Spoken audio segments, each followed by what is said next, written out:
नमस्कार दोस्तों, आप सभी का स्वागत है पीसीएस ज्ञान के इस यूट्यूब प्लेटफॉर्म पे। सीसैट के सेशन में हमारी ये आज की दूसरी क्लास है और इंटरपर्सनल स्किल का ये टॉपिक हमारा चल रहा है। तो ये दूसरी वीडियो है। बिना समय गंवाए हम लोग प्रश्न को शुरू करते हैं दोस्तों। अंतर्वैयक्तिक क्षमता एवं संप्रेषण, ठीक है, ये इससे संबंधित प्रश्न रहने वाले हैं जो नीचे दिए जा रहे हैं। पहला है कि निम्नलिखित में से कौन सी विशेषता सामाजिक रूप से वंचित व्यक्तियों के लिए उचित निर्णय लेने के लिए सर्वाधिक महत्वपूर्ण होती है। एक होती है परानुभूति, बहिर्मुखता, संवेगात्मक अस्थिरता या सत्तावादिता। तो ऑप्शन ए हमारा सही हो जाएगा, परानुभूति। देखिए ये होता क्या है। देखिए परानुभूति विशेषता सामाजिक रूप से वंचित व्यक्तियों के उचित निर्णय लेने के लिए सर्वाधिक महत्वपूर्ण है। इसमें निर्णय निर्धारण करने वाला व्यक्ति दूसरे पीड़ित व्यक्ति के स्थान पर खुद को देखकर रख कर देखता है। देखिए एक होता है सिंपैथी, एक होता है सिंपैथी और एक होता है इम्पैथी। तो ये दोस्तों इम्पैथी से मतलब, सिंपैथी मतलब होता है कि अगर किसी को चोट लगी है तो आप उससे मात्र कह सकते हैं कि भैया अरे यार आपको बहुत चोट लग गई। इम्पैथी मतलब होता है कि अगर किसी के यहाँ कोई ट्रेजेडी हुई है तो आप उसको महसूस कर रहे हैं जैसे हमारे यहाँ कोई ट्रेजेडी हुई है। तो ये आपका इम्पैथी है, मतलब परानुभूति है। Okay, empathy. सिंपैथी का मतलब होता है सहानुभूति और इम्पैथी का मतलब होता है परानुभूति। तो ऑप्शन ए हमारा सही है इसमें। नेक्स्ट है, किस संगठन में अधिकारी तथा अधीनस्थों के मध्य नियमित अंतरक्रिया का सबसे बड़ा लाभ यह है कि, ऑप्शंस है, यह अधीनस्थों को संतुष्टि प्रदान करती है। दूसरा है, यह समूह संबंधों को घटाती है। तीसरा है, यह प्रभावी निर्णय को सुगम बनाती है। और चौथा है, यह अधीनस्थों को हतोत्साहित करती है। तो दोस्तों ऑप्शन सी हमारा सही हो जाएगा कि यह प्रभावी निर्णय निर्माण को सुगम बनाती है। कि अधिकारी तथा अधीनस्थों के मध्य नियमित अंतरक्रिया, मतलब अगर अधिकारी और अधीनस्थ जो उसके और कर्मचारी हैं निचले स्तर के, अगर उन दोनों के बीच हमेशा संवाद होता रहता, बातचीत होती रहती है, तो ये किसी भी निर्णय में पहुंचने के लिए उस रास्ते को सुगम बनाते हैं। एक्सप्लेनेशन क्या है इसका, किसी संगठन में अधिकारी अधीनस्थों के मध्य नियमित अंतरक्रिया का सबसे बड़ा लाभ यह है कि यह प्रभावी निर्णय निर्माण को सुगम बनाती है। प्रबंध के आधुनिक सिद्धांत कार्य केंद्रित न होकर कर्मचारी केंद्रित होने पर बल देते हैं। यदि कर्मचारियों के साथ मानवता का व्यवहार किया जाता है तो लक्षित उद्देश्यों की प्राप्ति सरलता से की जा सकती है। ठीक है, और कर्मचारियों को निर्णय की प्रक्रिया में सम्मिलित किया जाना चाहिए तथा उनका संचालन मंडल में प्रतिनिधित्व होना चाहिए। देखिए परिवार में कोई डिसीजन जब लिया जाता है, जब बड़ा डिसीजन लिया जाता है, तो उसमें छोटों की सलाह भी आवश्यक होती है। वो उचित कहें या अनुचित कहें वो तो बात का विषय है, लेकिन उनसे सलाह ली जानी चाहिए। तो यह तभी संभव है जब कर्मचारी एवं प्रबंधक के मध्य उचित संप्रेषण हो। ठीक है दोस्तों, नेक्स्ट है, निम्नलिखित में से कौन सा संप्रेषण प्रक्रिया का अंग नहीं है। ठीक है, एक होता है माध्यम, ये भी है, संचरण भी है और सूचना भी है। जीवन मूल्य एवं दृष्टि ये संप्रेषण प्रक्रिया का अंग नहीं है भैया।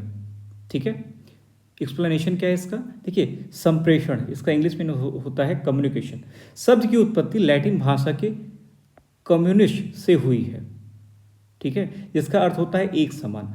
स्पष्ट रूप से संप्रेषण के अंतर्गत विचारों का आदान प्रदान दो या अधिक व्यक्तियों के बीच समान रूप से होता है। ये संप्रेषण में दो या दो से अधिक व्यक्ति आपस में बात करते हैं, और बात नहीं, संप्रेषण का माध्यम जो है कभी कभी वो जब हम उससे करते हैं, मतलब इशारों में बात करते हैं, वो भी संप्रेषण ही होता है। ठीक है, ऑक्सफोर्ड अंग्रेजी शब्दकोश के अनुसार संप्रेषण से आशय लिखित या मौखिक या अशाब्दिक, देखिए यहाँ आ गया ना, इशारे से तरीकों से विचारों सूचनाओं का आदान प्रदान करना है। एक सामान्य व्यक्ति के लिए संप्रेषण का अर्थ एक व्यक्ति द्वारा एक दूसरे को संदेश देना है। यह आवश्यक नहीं है कि संदेश लिखकर मौखिक दिया जाए, यह इशारे से, कंधे हिलाकर या फिर आंखों के इशारों से भी दिया या लिया जा सकता है। ठीक है, और इनमें माध्यम संचरण तथा सूचना संप्रेषण का एक व्यक्ति से दूसरे व्यक्ति को कोई सूचना या भाव पहुंचाने की प्रक्रिया होती है। ठीक है, संप्रेषण में ये तो हो गया कि क्या संप्रेषण नहीं। अगर संप्रेषण का माध्यम पूछता तो आपका उसमें माध्यम भी आता है, संचरण भी आता है, सूचना भी आती है, क्योंकि आप सूचना देते हैं, ये भी संप्रेषण का माध्यम है। लेकिन संप्रेषण में बाधा क्या है, तो संप्रेषण में बाधा शोर है। ध्यान रखिएगा, ये प्रश्न जो पहले का वीडियो है उसमें आ भी चुका है। नेक्स्ट है, उच्च अनुरूपता समूह में लिए गए अतार्किक निर्णय कहलाते हैं सृजनात्मकता, समूह सोच, अनौपचारिकता या मनोवैज्ञानिक सतर्कता। तो ध्यान रखिएगा ऑप्शन बी हमारा सही हो जाएगा दोस्तों, समूह सोच। उच्च अनुरूपता समूह में लिए गए अतार्किक निर्णय कहलाते हैं समूह सोच। देखिए, प्रोफेसर साइमन के अनुसार प्रत्येक निर्णय तथ्य और मूल्य प्रस्थापनाओं का तार्किक संयोजन होता है। जिस निर्णय प्रक्रिया में मूल्य एवं परिस्थितियों को अधिक प्रासंगिकता होती है उसे अतार्किक निर्णय कहते हैं, तथा जिनमें तथ्यों को अधिक ध्यान दिया जाता है ऐसे निर्णयों को तार्किक निर्णय कहते हैं। फिर प्रोफेसर साइमन के अनुसार कोई भी प्रासंगिक निर्णय इन दोनों से एकदम परे नहीं हो सकता है। हर निर्णय प्रक्रिया में मूल्य और तथ्य दोनों निहित होता है। इनमें एक अधिक तथा दूसरा कम हो सकता है। देखिए, इस क्रम में उच्च अनुरूपता समूह में लिए गए अतार्किक निर्णय समूह सोच कहलाते हैं। जब मूल्यों तथा तथ्यों दोनों का दबाव एक साथ होता है तब निर्णय प्रक्रिया जटिल हो जाती है।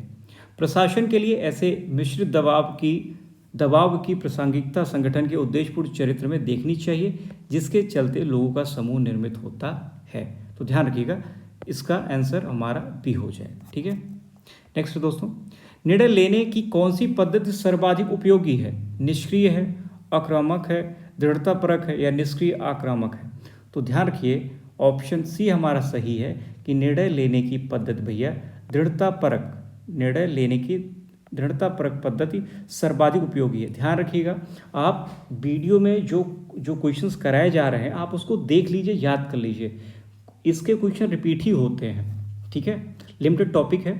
निम्नलिखित में से कौन सा कक्षागत संप्रेषण में सम्मिलित नहीं है? ऑप्शन है आपका अप्रत्यक्ष संप्रेषण, अनौपचारिक, औपचारिक या मौन संप्रेषण। तो कक्षागत संप्रेषण में सम्मिलित नहीं है तो क्या है? अप्रत्यक्ष। अप्रत्यक्ष मतलब कि आप प्रत्यक्ष रूप से वहाँ नहीं है। बाकी चीज़ें क्या है? अनौपचारिक में आप कक्षा में हो सकते हैं, औपचारिक में भी आप कक्षा में हो सकते हैं। आप कक्षा में बैठे हैं तो शांत बैठे, लेकिन आप कक्षा में हैं, आप क्लास में बैठे हैं। तो ऑप्शन ए अप्रत्यक्ष मतलब कि आप वहाँ हैं ही नहीं। तो ऑप्शन ए हमारा सही हो जाएगा कि अप्रत्यक्ष संप्रेषण। देखिए, किसी भी व्यवसाय में संप्रेषण की प्रक्रिया इसलिए महत्वपूर्ण हो जाती है क्योंकि किसी भी प्रकार की क्रियाओं के लिए मौखिक या लिखित अभिव्यक्ति आवश्यक होती है। व्यावसायिक संप्रेषण के विभिन्न स्वरूपों के 3 मुख्य भागों में वर्गीकृत किया जाता है। संप्रेषण विधि के आधार पर शाब्दिक या अशाब्दिक होता है। संप्रेषण श्रृंखला के आधार पर औपचारिक, अनौपचारिक संप्रेषण होता है। और संप्रेषण दिशा के आधार पर लंबवत, क्षैतिज एवं विकर्णीय संप्रेषण होता है। लेकिन कक्षागत संप्रेषण में अप्रत्यक्ष संप्रेषण को सम्मिलित नहीं किया जाएगा। ठीक है, नेक्स्ट दोस्तों 17 कि शून्य को सर्वाधिक अच्छी तरह से परिभाषित किया जा सकता है। ठीक है, तो इसमें आपका सही उत्तर हो जाएगा कि जो हम सुनते हैं उसका अर्थ निकालने में प्रयुक्त एक प्रक्रिया के रूप में शून्य को सर्वाधिक अच्छी तरह से परिभाषित किया जा सकता है। ये जो ऑप्शन है उसमें से कौन सा सबसे बेहतरीन आंसर है? तो ऑप्शन बी हमारा सही। देखते हैं कैसे। देखिए, जो हम सुनते हैं इसका अर्थ निकालने में प्रयुक्त एक प्रक्रिया के रूप में शून्य को सर्वाधिक अच्छी तरह से परिभाषित किया जा सकता है। जब संचारक प्रापक को दी गई सूचनाओं या संदेश के प्रति अपनी प्रतिक्रिया व्यक्त करता है या जब संचारक को प्रापक से परिणाम ज्ञान की प्राप्ति होती है, जैसे प्रापक ने संदेश ग्रहण किया या नहीं, सूचना या संदेश देने का उद्देश्यपूर्ण हुआ या नहीं इत्यादि, यह प्रक्रिया पुनर्निर्देशन या प्रतिपुष्टि कहलाती है। प्रतिपुष्टि के आकलन से ही हम यह अनुमान लगाते हैं कि संचार का प्रेषण सही है या गलत। देखिए, जब आपने कोई बात किसी से कही, उसको समझ आई या नहीं वो तब तक नहीं आप समझ सकते हैं जब तक उसकी तरफ से फीडबैक ना आ जाए। क्या ना आ जाए? प्रतिपुष्टि ना आ जाए दोस्तों। ठीक है, तो ये सबसे बेहतरीन माध्यम होता है कि जो बात कही जा रही है उसका। तो इसका राइट आंसर बी हो जाएगा। नेक्स्ट है, प्रतिक्रिया देने से आप क्या समझते हैं? ठीक है, ऑप्शंस आपके सामने हैं कि एक विशिष्ट आवाज़ या संदेश पर ध्यान केंद्रित करना, ये हो सकता है। ठीक है, आपका ध्यान खींचने वाले विभिन्न आवाज़ों को छांटना ये हो सकता है। एक संदेश के प्रति अपनी समझ की पुष्टि करना, देखिए प्रतिक्रिया की बात हो रही है। और नेक्स्ट है संदेशों को अर्थ प्रदान करना। दोस्तों ध्यान रखिएगा, ऑप्शन सी हमारा सही हो जाएगा कि प्रतिक्रिया मतलब आपने किसी से कोई बात कही, ठीक, जब वो प्रतिक्रिया देता है मतलब आपके द्वारा जब कोई क्रिया की जाती है, आपने किसी को कुछ कहा, उसके बाद जो प्रतिक्रिया मिलती है, इसका मतलब है कि एक संदेश के प्रति अपनी समझ की पुष्टि करना, वो आपको फीडबैक दे रहा है, वो आपको प्रतिक्रिया दे रहा है। तो प्रतिक्रिया का तात्पर्य एक संदेश के प्रति अपनी समझ की पुष्टि करना, इसे प्रतिपुष्टि भी कहते हैं। ठीक है, नेक्स्ट दोस्तों, निम्नलिखित में से कौन सा क्षैतिज संप्रेषण का एक प्रकार है? पार्श्विक, अधोगामी, ऊर्ध्वगामी या तटस्थ? तो ध्यान रखिएगा, इसमें ऑप्शन ए हमारा सही हो जाएगा, पार्श्विक संप्रेषण। आगे देखते हैं, जब दो समान स्तरीय व्यक्तियों के मध्य विचार विमर्श अथवा सूचनाओं और भावनाओं का आदान प्रदान होता है तो इसे समतल संचार कहते हैं। क्षैतिज संचार को कुछ अन्य नामों से भी जाना जाता है, जैसे साइडवेज, ठीक है, कम्युनिकेशंस, लेटरल जो है communications, crosswise communications and inter scalar communication and directional communication. तो क्षैतिज संचार जो है उदाहरण के लिए एक ही व्यक्ति के अधीनस्थ कार्यकर्ताओं के मध्य, एक ही विभाग के अफसरों के मध्य, कंपनी की विभिन्न इकाइयों के महाप्रबंधकों के मध्य, क्षेत्रगत सेल्स प्रबंधकों के मध्य। तो इस तरीके की बातचीत जो होती है दोस्तों, वो किस में आती है? वो पार्श्विक संप्रेषण के अंतर्गत, वो क्षैतिज संप्रेषण में ये चीज़ें आती हैं। ठीक है, तो पार्श्विक संप्रेषण हमारा सही हो जाएगा कि क्षैतिज संप्रेषण का एक प्रकार कौन सा है? पार्श्विक संप्रेषण। ठीक है, आमने सामने रिपोर्ट देना, वार्तालाप, टेलीफोन से समान स्तरीय बात करना, तो ये सभी इसका पार्श्विक संप्रेषण का एक प्रकार होता है। ठीक है, नेक्स्ट है, निम्नलिखित में से कौन सा विकल्प शाब्दिक संवाद को इंगित करता है? ठीक है, प्रोफेसर शर्मा ने अपना व्याख्यान कक्षा में दिया शाब्दिक संवाद को। ध्यान रखिएगा, आप जब प्रश्न को पढ़िए एक की पॉइंट पकड़िए, उसके बाद आंसर्स को देखिए, वहां से आपका आंसर आ जाएगा। ठीक है, ऑप्शंस को देखिए, उसके बाद आंसर आपका आ जाएगा। ठीक है, तो प्रोफेसर शर्मा ने अपना व्याख्यान कक्षा में दिया। ठीक, प्रोफेसर शर्मा ने अपना संदेश मोबाइल द्वारा छात्रों को दिया। माँ का ध्यान अपनी ओर करने के लिए बच्चा रो रहा था और दीपक ने छुट्टी के आवेदन के लिए पत्र लिखा। देखिए शाब्दिक संप्रेषण क्या है? तो प्रोफेसर शर्मा ने अपना व्याख्यान कक्षा में दिया, ये आपका सही हो जाएगा। देखिए शाब्दिक संचार वह संचार है जिसका आधार भाषा होता है। भाषा न केवल बौद्धिक स्तर को प्रखर बनाती है बल्कि मनुष्य के परस्पर सहयोग और संचार को भी परिमार्जित करती है। लर्नर के अनुसार शाब्दिक संचार मूलतः अलिपिकीय एवं अमूर्त रूप से संबंधित होता है। मनुष्य अपनी ज्ञानेंद्रियों द्वारा संचार प्रक्रिया से गुजरता है, लेकिन इसमें स्वर संचार को प्राथमिकता प्राप्त है। हम किसी वस्तु के बारे में ज्ञानेंद्रियों द्वारा कुछ भी सोचें, अनुभव करें, परंतु जब तक उसे शाब्दिक रूप से न दें तब तक हम उसका संपूर्ण विवरण दूसरों को प्रेषित नहीं कर सकते। देखिए नेक्स्ट है कि शब्दों के अभाव में व्यापक संचार संभव नहीं है। शाब्दिक संचार का उपयोग मनुष्यों द्वारा अधिक किया जाता है। लिखित शब्द भी ध्वनि का प्रतिरूप है क्योंकि अंततः पाठक द्वारा शब्दों को ध्वनि में परिवर्तित किया जाता है। जैसे जो आप वीडियो देख रहे हैं वो मैं किसी पेज को पढ़ के उसके बाद में बोल रहा हूँ, तो क्या है कि लिखित शब्द भी ध्वनि का प्रतिरूप है क्योंकि अंततः पाठक द्वारा शब्दों को ध्वनि में परिवर्तित किया जाता है। शाब्दिक संचार दो प्रकार के होते हैं, एक होता है मौखिक संचार और दूसरा होता है लिखित संचार। प्रोफेसर शर्मा ने अपना व्याख्यान कक्षा में जो शाब्दिक संवाद को इंगित करता है, ये आपका प्रश्न हो गया और ये आपका एक्सप्लेनेशन हो गया, जिससे इससे अगर आपके और भी क्वेश्चंस बनते हैं तो वो भी तैयार हो सके। नेक्स्ट, किस उद्देश्य हेतु वृत्ताकार संचार सर्वाधिक उपयुक्त है? ऑप्शंस हैं सदस्य असंतुष्टि, सक्षम निर्णय प्रक्रिया, सदस्य संतुष्टि और सूचनाओं के सक्षम अंतरण। तो ध्यान रखिएगा ऑप्शन सी हमारा सही हो जाएगा। ठीक है, किस उद्देश्य हेतु वृत्ताकार संचार सर्वाधिक उपयुक्त है? सदस्य संतुष्टि। सदस्यों की संतुष्टि हेतु वृत्ताकार संचार सर्वाधिक उपयुक्त है। इस प्रक्रिया में संचार बहुआयामी होता है जिसके माध्यम से अधिकारियों एवं कर्मचारियों के मध्य संगठनात्मक निर्णय के संबंध में औपचारिक और अनौपचारिक सूचना एवं संदेश प्रसारित एवं प्राप्त किए जाते हैं। ठीक है, संचार का उक्त प्रारूप सतांत्रिक सिद्धांत पर आधारित है। अंतरक्रिया, स्वनिर्माण, पारस्परिक आदान प्रदान, सूचना सहभागिता तथा पारस्परिक समझ जैसी विश्लेषणात्मक अवधारणाएं संचार के अभिसरणात्मक प्रारूप का विवरण प्रस्तुत करती हैं। तो वृत्ताकार संचार सर्वाधिक उपयुक्त होता है सदस्य संतुष्टि के लिए। ठीक है, जब कोई मीटिंग होती है आप देखते हैं तो क्या होता है कि जितने भी मेंबर्स रहते हैं, जितने मेंबर्स हैं, वो जब वृत्ताकार संचार होता है तो उसमें वो सेटिस्फाई रहते हैं।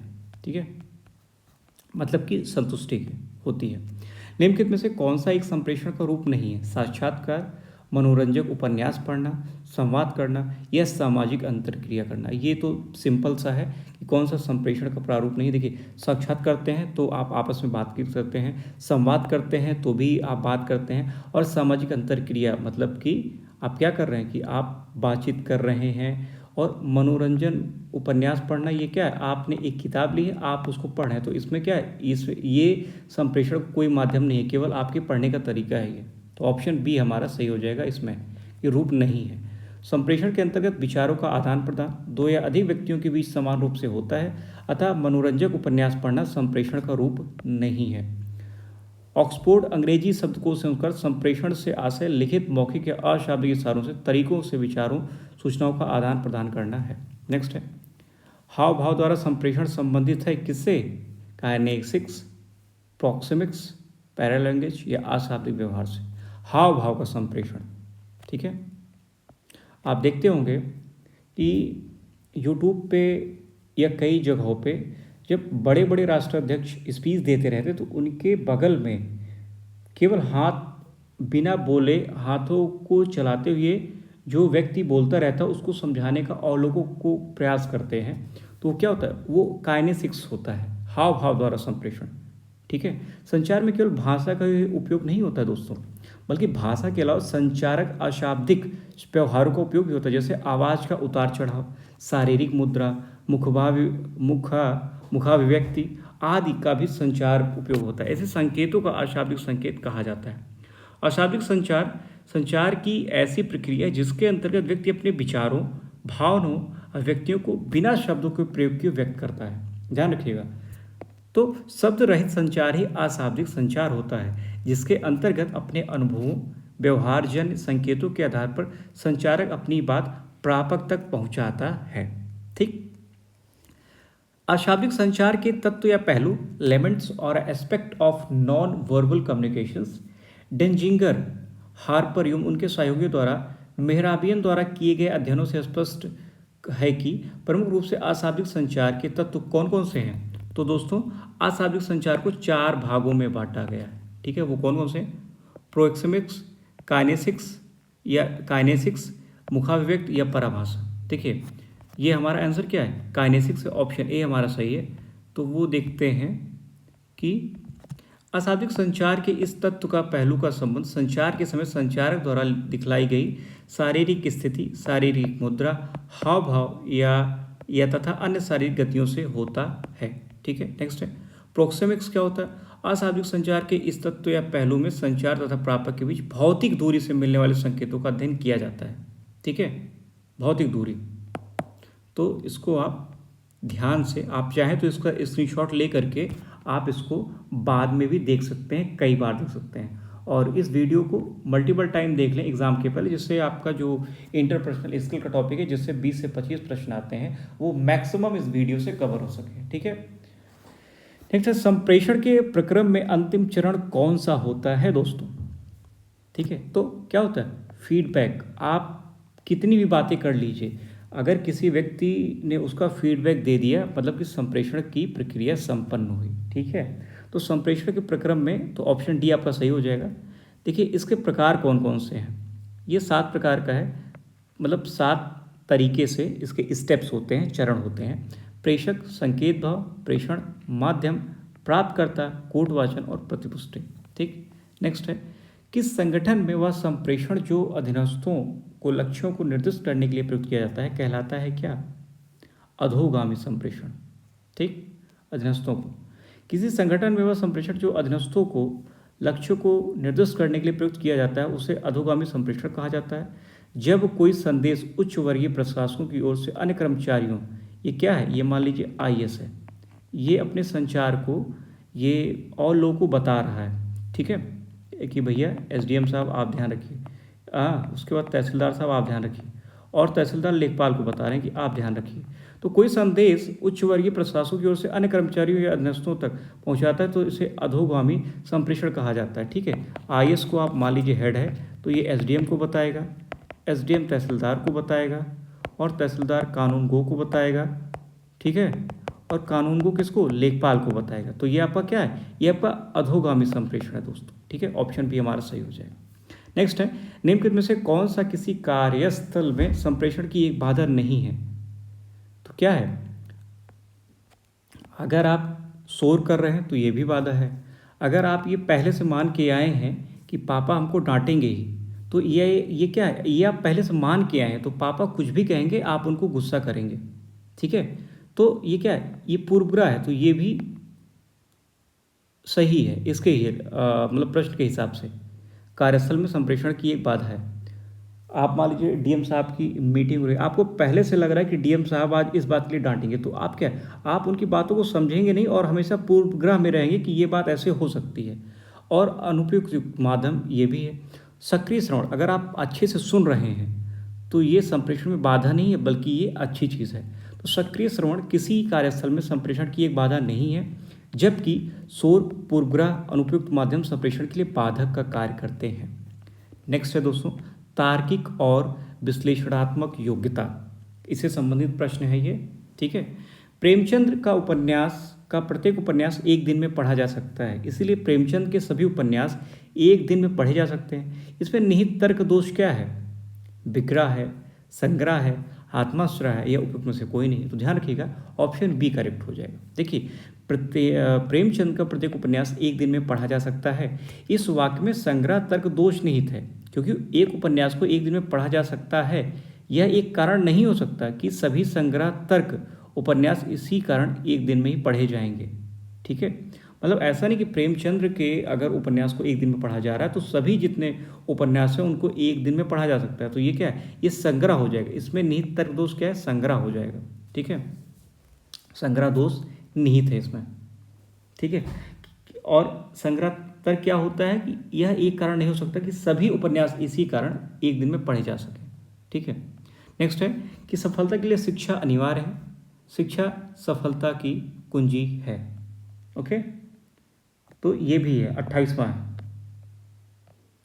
निर्णय क्षमता एवं समानता, शिक्षा सफलता के लिए अनिवार्य है, सफलता के लिए शिक्षा अनिवार्य है, शिक्षा सफलता की कुंजी है। तो इसको आप देख लीजिएगा, वैसे मेरे हिसाब से ये सही होगा कि सफलता के लिए शिक्षा अनिवार्य, क्योंकि शिक्षा सफलता की कुंजी है, या आप इसको चेक कर लीजिएगा। ठीक है, इसको आप चेक कर लीजिएगा। नेक्स्ट है निर्णय क्षमता एवं समस्या समाधान, निम्नलिखित में से कौन सा क्रम सही है? तो सबसे पहले हम क्या करते हैं, भोजन को पकाते हैं, फिर चबाते हैं और फिर पचाना शुरू करते हैं। ठीक है, तो पहले भोजन को कुकर पे रखते हैं तो बन जाता है, फिर मुंह में उसका जो है वो निवाला अरे हम लोग लेते हैं, उसके बाद पेट में जाता है तो पचता है। तो ये सिंपल सा क्वेश्चन है। नेक्स्ट है पौधा एक वनस्पति जीवधारी है, या उदाहरण है किसका, ये पर्यायवाची परिभाषा का उदाहरण है कि पौधा एक वनस्पति जीवधारी है, पौधा एक वनस्पति जीवधारी है। ये पर्यायवाची, क्योंकि इससे दूसरा मतलब निकल रहा है कि पौधा एक वनस्पति जीवधारी, जीवधारी तो नहीं है, लेकिन क्या है कि पौधे में जान होती है, ऐसा कहा जाता है कि क्योंकि वनस्पतियां जीवधारियों में पौधों के अतिरिक्त वृक्ष में झाड़ियाँ इत्यादि भी आती हैं।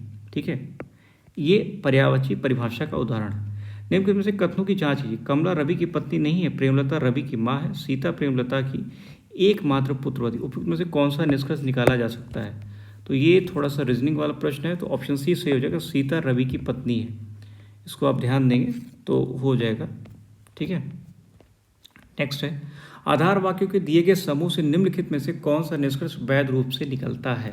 देखिए, कोई बहादुर कायर नहीं होता है, तो भाई बहादुर तो अकेले हो जाएगा ना, क्योंकि कायर तो है नहीं है। और कुछ सिपाही कायर होते हैं, तो भैया कायर और सिपाही, और क्या कायर, कुछ सिपाही ना, तो ये पुलिस हो गई मान लीजिए, और ये कायर हो गए। ठीक है, तो कुछ पुलिस वाले क्या हैं, वो कायर हैं, तो ये भी सही है। तो इसमें क्या हो जाएगा, सी ऑप्शन की कुछ सिपाही बहादुर नहीं होते, क्योंकि जब कायर हो ही जाते हैं। अगर कुछ कायर हो जाए तो कुछ सिपाही बहादुर नहीं होते हैं, तो कुछ में ये आ जाएगा। ठीक है, ऑप्शन सी आपका सही हो जाएगा। नेक्स्ट है, भारतीयों का अमीर, गरीब, बुद्धिमान तथा मंदबुद्धि में विभाजन एक उदाहरण है किसका? मिश्रित विभाजन का। ठीक, भारतीय समाज एक मिश्रित समाज का उदाहरण है जिसमें अमीर, गरीब, बुद्धिमान एवं मंदबुद्धि के साथ साथ बहुत से भाषाई एवं धार्मिक संस्कृति के लोग निवास करते हैं। इसके संदर्भ में कहा जाता है कि भारत विविधताओं का देश है। ठीक, ऑप्शन ए इज करेक्ट। निम्नलिखित में से आपको विचार करना है कि सभी कवि आलसी होते हैं या कोई कवि आलसी नहीं होता है।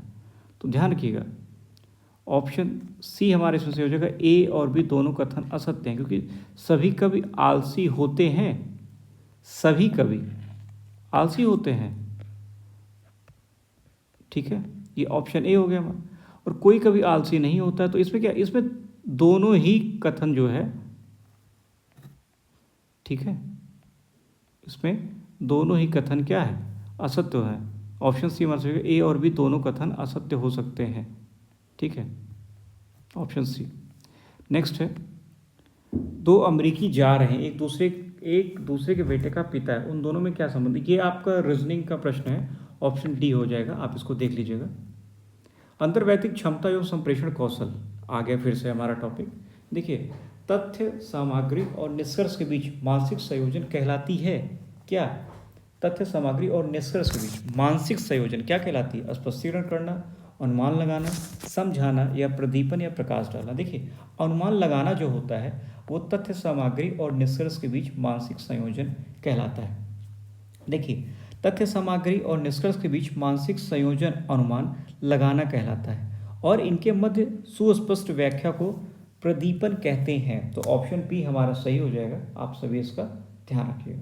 ठीक है, नेक्स्ट है, चयनों को संकुचित करने में प्रयुक्त प्रविधियों की प्रक्रिया क्या कहलाती है?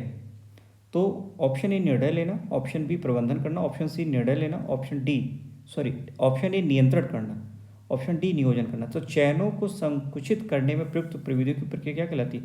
निर्णय लेना। ठीक है, निर्णय निर्माण की प्रक्रिया का पहला व्यापक विश्लेषण चेस्टर ई बर्नार्ड ने दिया था। ये इंपॉर्टेंट है, ये आप चाहे तो नोट डाउन कर सकते हैं किसी पेज पे कि निर्णय निर्माण की जो प्रक्रिया का पहला व्यापक विश्लेषण किसने दिया था? तो चेस्टर ई बर्नार्ड ने दिया था निर्णय निर्माण का। उन्होंने कहा कि निर्णय की प्रक्रिया मोटे तौर पर चुनाव को संकीर्ण बनाने की तकनीक होती है। ठीक है, नेक्स्ट है, निम्नलिखित में से किस संप्रेषण अंतःक्रिया में हमें अवश्य ध्यान देना चाहिए कि हमें क्या करना चाहिए? संरचनात्मक नियम, संगठनात्मक नियम, वियोजक नियम या नियामक नियम। तो दोस्तों ऑप्शन डी सही होगा कि नियामक नियम संप्रेषण अंतःक्रिया में हमें अवश्य ध्यान देना चाहिए कि हमें क्या करना चाहिए। तो ऑप्शन डी हमारा सही होगा। ठीक है, किस संप्रेषण अंतःक्रिया में हमें अवश्य ध्यान देना चाहिए कि हमें क्या करना चाहिए। ठीक है, नेक्स्ट है, संचार प्रक्रिया में निम्नांकित में से कौन सा चरण पहले आता है? संचारण आता है, कूटानुवाद आता है, समझना आता है या कूट लेखन आता है?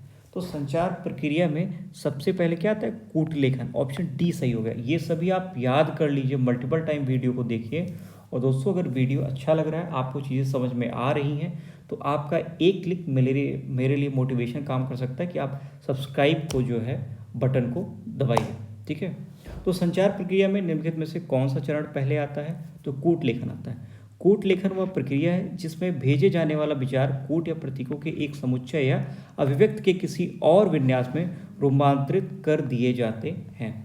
नेक्स्ट है, निम्नलिखित में से कौन उस कौशल को स्पष्ट करता है जो अंतःक्रिया एवं संप्रेषण को सुगम बनाता है? ऑप्शंस हैं प्रबंधकीय कौशल, सामाजिक कौशल, संबंधपरक कौशल और प्रत्यायक कौशल।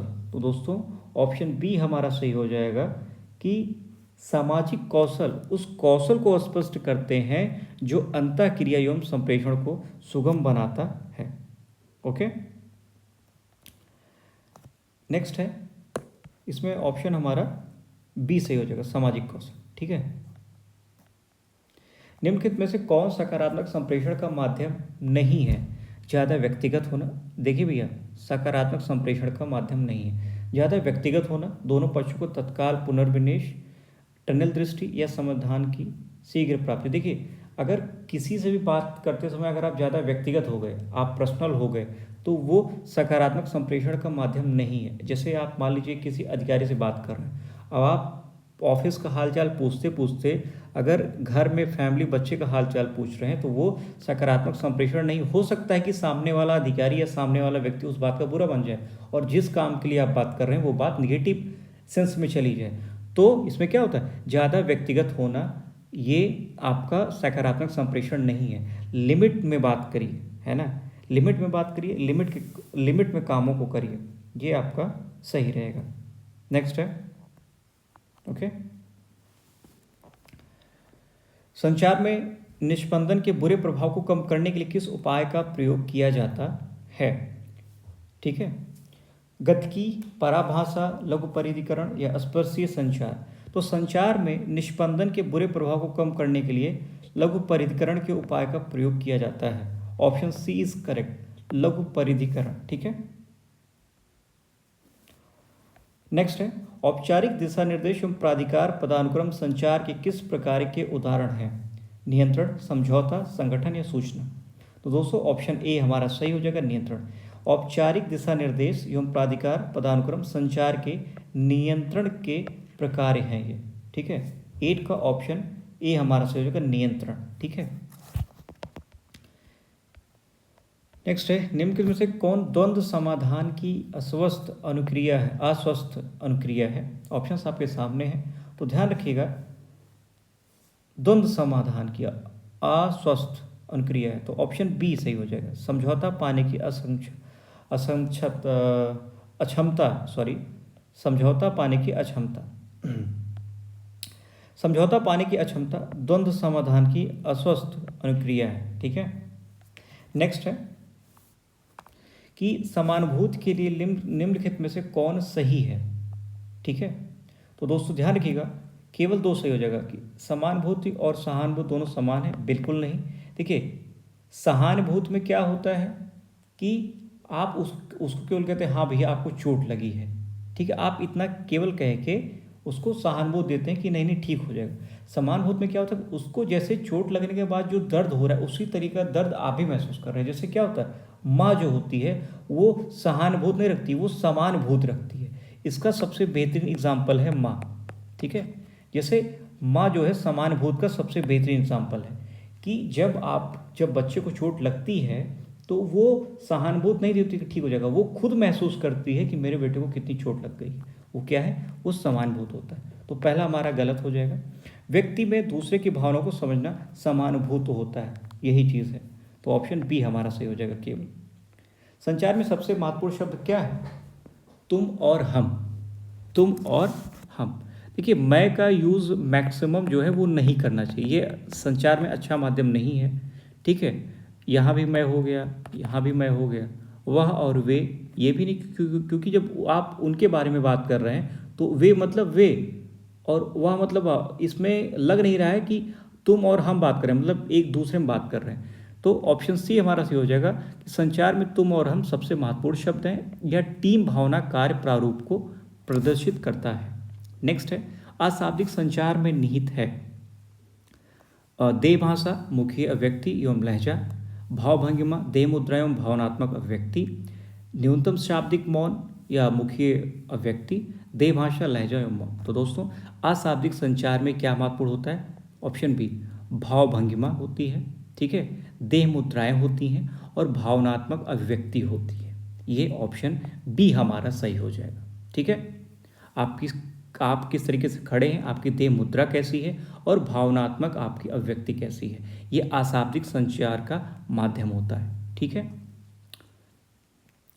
अशाब्दिक संचार में भाषा का प्रयोग नहीं किया जाता है। इसमें भावभंगिमा, देह मुद्राएं, भावनात्मक अभिव्यक्ति निहित होती है। उत्तर प्रदेश लोक सेवा आयोग ने इसको ए माना है, जो कि पूर्णतः गलत है दोस्तों। ऑप्शन बी हमारा सही होगा।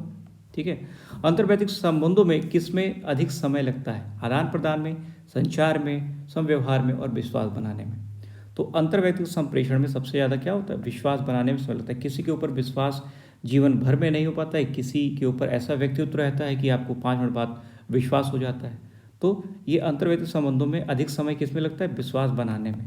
ठीक है, नेक्स्ट है, निम्नलिखित में से किसका प्रयोग अंतर्वैयक्तिक, निम्नलिखित में से किसका प्रयोग जो है अंतर्वैयक्तिक संबंध व्यक्त करने में नहीं किया जाता है? लोक कौशल, मृत कौशल, जीवन कौशल और संगठनात्मक कौशल। 24, ठीक है, 24 इसका राइट आंसर दोस्तों डी हो जाएगा, संगठनात्मक कौशल। किसका अंतर्वैयक्तिक संबंध में व्यक्त करने में नहीं किया जाता है? तो संगठनात्मक कौशल जो होता है, देखिए संगठनात्मक कौशल को छोड़कर लोक कौशल, जीवन कौशल और मृत कौशल का प्रयोग अंतर्वैयक्तिक संबंध करने में किया जाता है, व्यक्त करने में किया जाता है। नेक्स्ट है आपका निर्णय क्षमता एवं समस्या समाधान। ठीक है, इम्पॉर्टेंट है, वीडियो को पूरा देखें, वीडियो को शेयर करें और दोस्तों अंततः एक काम करिएगा कि चैनल को सब्सक्राइब जरूर कर दीजिएगा। ठीक है, क्योंकि आपका दिन भर में आप कितनी बार फ़ोन को लॉक अनलॉक करते हैं, इट मीन्स आपका जो अंगूठा होता है वो प्रेस होता है, लेकिन अगर सब्सक्राइब बटन पे आपका अंगूठा प्रेस होगा तो यकीनन मुझे अच्छा लगेगा। ठीक है, तो नेक्स्ट है निर्णय क्षमता एवं समस्या समाधान। साइमन द्वारा प्रस्तावित निर्णय लेने की क्रियाओं में से निम्नलिखित में से विषम प्रक्रिया बताइए क्या है? तो तदात्मीकरण क्रिया जो है ये आपका विषम प्रक्रिया होती है। साइमन द्वारा प्रस्तावित निर्णय लेने की क्रियाओं में से तदात्मीकरण क्रिया एक विषम प्रक्रिया है, तदात्मीकरण प्रक्रिया। ठीक है, साइमन द्वारा है। नेक्स्ट है अधोलिखित में से कौन निर्णय प्रक्रिया का अंतिम चरण है? दोस्तों तो निर्णय की प्रभावकारिता का मूल्यांकन करना ये निर्णय प्रक्रिया का अंतिम चरण होता है। ठीक है, ठीक, ये तो समस्या का समाधान स्टार्टिंग फेज का है, निर्णय मानदंड की पहचान स्टार्टिंग फेज का है, समस्या का समाधान करने वाला विकल्प ये स्टार्टिंग फेज का है, लेकिन निर्णय की प्रभावकारिता का मतलब इस निर्णय का प्रभाव जो होगा वो कितना होगा, तो ये क्या है, ये निर्णय प्रक्रिया का अंतिम चरण होता है। निर्णय की प्रभावकारिता का मूल्यांकन निर्णय निर्माण प्रक्रिया का अंतिम चरण है। इसमें यह जानने का प्रयास किया जाता है कि निर्णय की क्रियान्विति की क्या प्राथमिकता हो सकती है, यही निर्णय निर्माण का अंतिम चरण होता है। नेक्स्ट है तर्कना के स्थापित नियमों के विपरीत निर्णय प्रक्रिया में निहित होता है क्या? अनिश्चितता। तर्कना के स्थापित नियमों के विपरीत। ठीक, निर्णय निर्माण में व्यक्ति के सामने कई विकल्प होते हैं, इनमें उपलब्ध सूचनाओं की अनिश्चितता होती है। इस अनिश्चितता का मुख्य कारण यह होता है कि उपलब्ध सूचना के कई पहलू गायब होते हैं। सहज ज्ञान निर्णय है क्या? अनुभव, भावनाओं और संचित फैसलों पर आधारित निर्णय।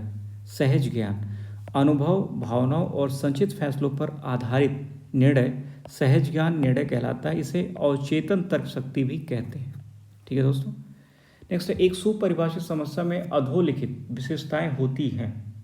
ठीक, ऑप्शंस हैं ए बी सी डी, पढ़िए और इसका जो सही उत्तर होगा वो होगा बी।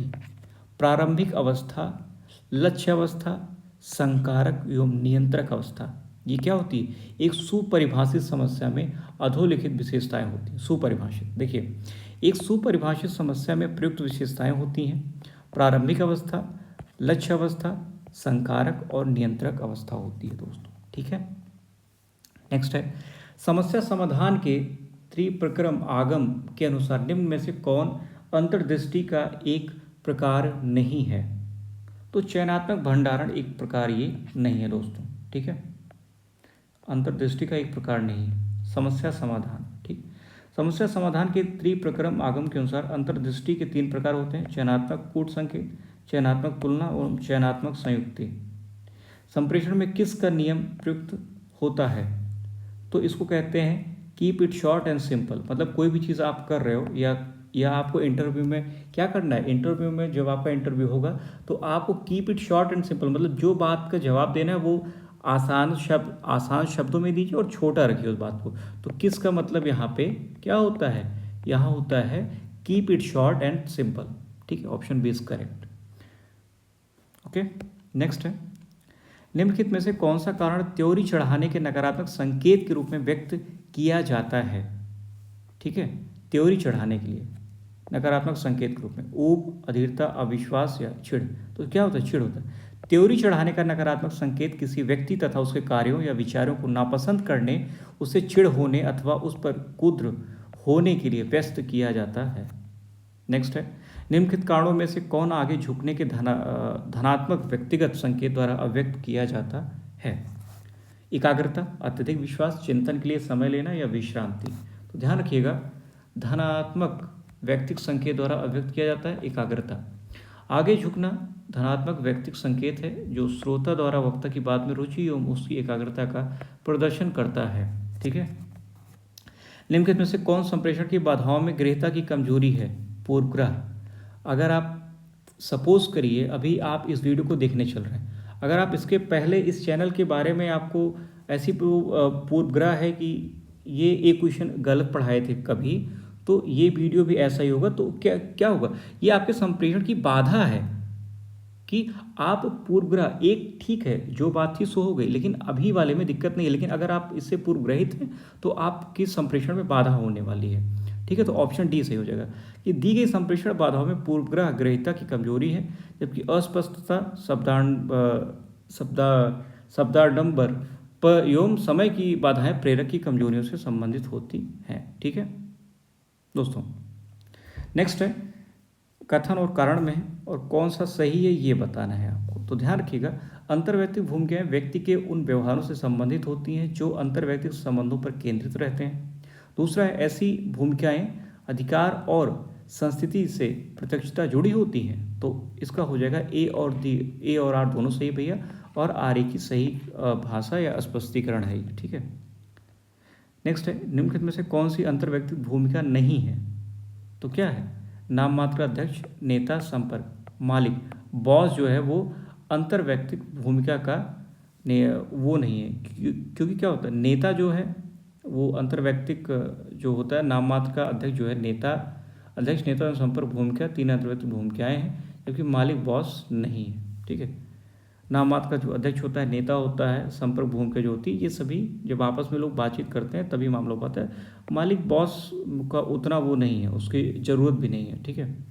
नेक्स्ट है जो अल्पकालिक समायोजनाओं एवं दीर्घकालिक संरचनात्मक परिवर्तनों में समता बनाए रखें उसे कहेंगे क्या? संसाधन आवंटक।